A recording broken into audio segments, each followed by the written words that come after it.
আজকে আমি তৈরি করে দেখাবো চিকেন ফ্রাই। আর এই চিকেন ফ্রাইটা ছোট থেকে বড় সবার অনেক বেশি পছন্দের। আর যদি ঘরে থাকা উপকরণ দিয়ে রেস্টুরেন্ট স্বাদে চিকেন ফ্রাইটা তৈরি করা যায় তাহলে কেমন হয়, চলুন তাহলে দেখে আসি। হ্যালো সবাইকে, আসসালামু আলাইকুম। কেমন আছেন সবাই? আই হোপ আল্লাহর রহমতে সবাই অনেক ভালো আছেন।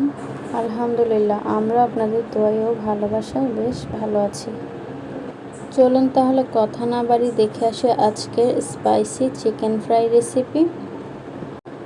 চিকেন ফ্রাইয়ের জন্য আমি এখানে প্রায় 700 গ্রাম চিকেন নিয়ে নিলাম। এগুলোকে আমি কেটে খুব ভালোভাবে ধুয়ে পানি ঝরিয়ে নিয়েছি। আর চিকেনগুলো আমার রেগুলার সাইজে কাটা আছে। আমি এখানে চিকেনের লেগ, থাই, বুকের মাংস সব কিছুই নিয়ে নিয়েছি। আপনারা যে কোনো অংশ দিয়ে করতে পারেন। এবার এর মধ্যে দিয়ে দিচ্ছি 1 চা চামচ আদা বাটা। রসুন বাটাটাও সেম দিলাম, 1 চা চামচ দিয়ে দিলাম রসুন বাটা। দিয়ে দিচ্ছি 1 চা চামচ গোলমরিচ গুঁড়া, আর দিচ্ছি হাফ চা চামচ জিরার গুঁড়া। দিয়ে দিলাম মরিচের গুঁড়া স্বাদ অনুযায়ী, আমি এখানে 2 টেবিল স্পুন দিলাম। স্পাইসি চিকেন ফ্রাইটা আমার কাছে বেশি ভালো লাগে। আপনারা যে যেমন ঝাল পছন্দ করেন সেই অনুযায়ী দিয়ে নেবেন, বাড়িয়ে কমিয়ে। হলুদ গুঁড়ো দিলাম 1 টেবিল চামচ, সয়া সস দিলাম 1 টেবিল চামচ, লেবুর রস দিয়ে দিলাম প্রায় হাফ টেবিল চামচের মতো, টমেটো সসও দিয়ে দিলাম 1 টেবিল চামচ, লবণ দিয়ে দিলাম স্বাদ অনুযায়ী। সয়া সসে যেহেতু লবণ থাকে, লবণটা একটু বুঝে শুনে দেবেন।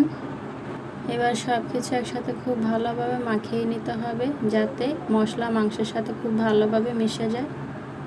মাংসগুলোকে ম্যারিনেট করে রাখতে হবে কমপক্ষে 30 মিনিট। হাতে সময় থাকলে আরও বেশিক্ষণ ম্যারিনেট করে রাখতে পারেন। যত বেশিক্ষণ ম্যারিনেট করে রাখা যায় তত বেশি ভালো টেস্ট আসবে। আগের দিন ম্যারিনেট করে ফ্রিজে নরমালে রেখে দিতে পারেন।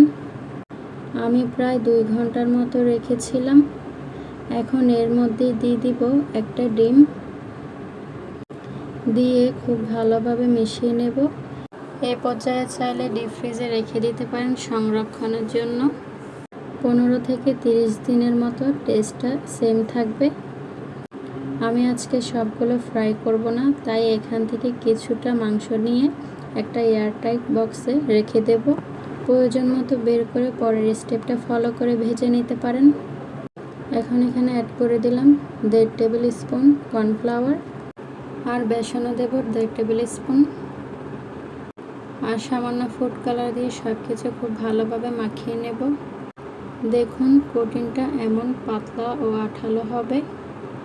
খেয়াল রাখবেন খুব বেশি মোটা যেন না হয়, তাহলে টেস্টটা ভালো আসবে না। এখন এগুলো ভাজার পালা। চিকেনগুলো ফ্রাই করার জন্য একটি প্যানে তেল দিয়ে দিলাম।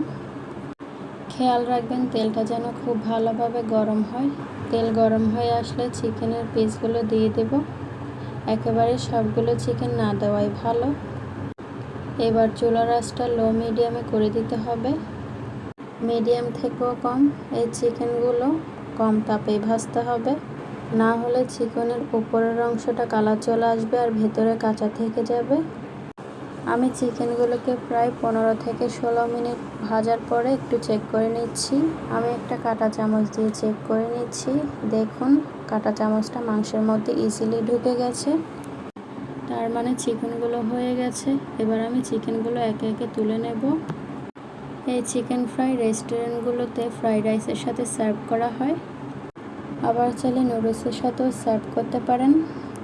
আমি আজকে শসা আর টমেটো সসের সাথে সার্ভ করে নিয়েছি। চিকেনগুলো কোনো অংশে রেস্টুরেন্টের স্বাদের থেকেও কম নয়। তাহলে আর দেরি কেন, ঝটপট বাসায় বানিয়ে ফেলুন মজাদার চিকেন ফ্রাই। আশা করি আমার আজকের রেসিপিটি আপনাদের কাছে ভালো লেগেছে। চিকেন ফ্রাই রেসিপিটি কেমন লেগেছে কমেন্ট করে অবশ্যই জানাবেন। ভালো লাগলে একটি লাইক অবশ্যই দিবেন। এইরকম আরও নিত্য নতুন সহজ রেসিপি পেতে আমার চ্যানেলের সাথে জড়িয়ে থাকুন। দেখা হচ্ছে পরবর্তী কোনো রেসিপিতে। সেই পর্যন্ত সবাই ভালো থাকুন, সবাই সুস্থ থাকুন, আর সবাই সবার জন্য অবশ্যই মন থেকে দোয়া করুন। আল্লাহ হাফেজ সবাইকে।